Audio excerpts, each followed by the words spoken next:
కుంటారు. ఏ కార్యమైనా నిర్విఘ్నంగా జరిగిపోతుంది.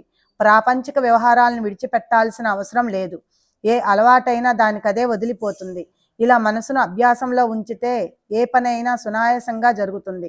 కర్మభూమి పైకి వచ్చినా శరీరం కర్మలను తప్పనిసరిగా చేయవలసిందే. భార్యాబిడ్డలను, ధనాన్ని, గృహాలను యథేచ్ఛగా సేకరించుకోవచ్చు. జరగనున్న దానిని అట్లే జరిగిపోనివ్వండి. సద్గురువును ధ్యానించటమే మన అభిష్టంగా ఉంటే సంకల్ప వికల్పాలు నశించిపోతాయి. సంచిత కర్మ మరియు అరిష్టాలు కూడా తొలగిపోతాయి. భక్తుల భావాలను గమనించి సాయి మహానుభావులు భక్తులకు అనేక అనుభవాలను కలుగజేసి భక్తి వైభవాన్ని పెంచుతారు. తాము కోరిన రూపాన్ని పొంది తమకు ఇష్టం వచ్చిన చోట ప్రకటమవుతారు. భక్తుల క్షేమం కొరకు ఎక్కడెక్కడైనా తిరుగుతారు. అయితే భక్తిభావం ఆవశ్యకం. ఈ విషయంలోని మరొక కథను శ్రోతలు శ్రద్ధగా వినండి. ఇది సత్పురుషులు అహోరాత్రులు తమ భక్తుల కొరకు ఏ విధంగా శ్రమిస్తారో తెలుస్తుంది. మీ చెవుల తలుపులను తీసి మీ హృదయ మందిరాన్ని తెరిచి ఈ కథను వాని లోపలికి ప్రవేశించనీయండి. ఇది భవభయ కష్టాలను తొలగిస్తుంది. జర్మనీయుల ప్రసిద్ధ యుద్ధ సమయంలో శత్రువులతో పోరాడటానికి సైన్యాన్ని సిద్ధపరచవలసిన అవసరం ఏర్పడింది. భారతదేశంలోని పట్టణాలలో నలువైపులా సిపాయిలను నియమించేవారు. క్రీస్తు శకం 1917వ సంవత్సరంలో ఒక భక్తునికి సమయం వచ్చింది. ఠానా జిల్లాలో నియమింపబడే అవకాశం లభించి ఒక వింత సంఘటన జరిగింది. ఆ భక్తుని పేరు అప్పాసాహెబ్ కులకర్ణి. అతనికి సాయి చరణాల యందు భక్తి కుదిరింది.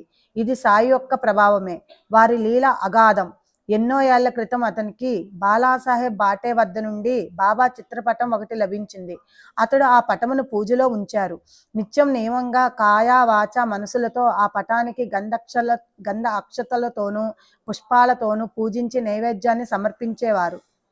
ఎప్పుడు కర్మభోగాలు ముగిసిపోతాయి, ఎప్పుడు సాయి యొక్క ప్రత్యక్ష దర్శన యోగం కలుగుతుంది, ఎప్పుడు తన మనసులోని కోరిక తీరుతుందని అప్పా చింతించసాగారు.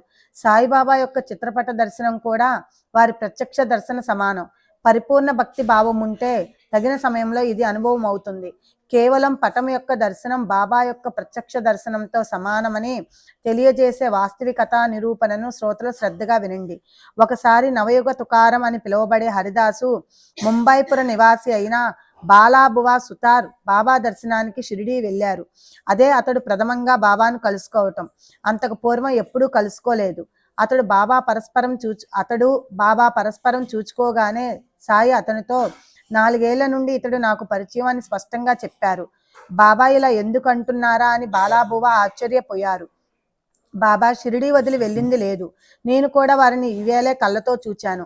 మరి వీరికి నేను 4 ఏళ్ల క్రితమే ఎలా పరిచయం అని ఆలోచించగా 4 ఏళ్ల క్రితం ఒకసారి తాను బాబా పటానికి నమస్కరించటం బువాకు గుర్తుకు వచ్చింది. బాబా మాటలలోని సత్యం వెంటనే అర్థమైంది. సత్పురుషుల వ్యాపకత్వాన్ని, వారి భక్తి వాత్సల్యాన్ని చూడండి. నేను కేవలం వారి పటానికి నమస్కరించాను. ప్రత్యక్షంగా వారిని ఈ రోజే చూచాను. నన్ను బాబా గుర్తుంచుకున్నారు. కానీ నేను వారిని ఎప్పుడో మర్చిపోయాను. నేను మర్చిపోయానని అనటం కూడా సరి అయినది కాదు. బాబా మాటల అర్థం నాకు వెంటనే తెలియలేదు. పటానికి నమస్కరించటం ద్వారా నేను వారికి పరిచయమయ్యానని వారు అన్నది నేను తెలుసుకోలేకపోయాను. బాబాకు నేను తెలుసు, కానీ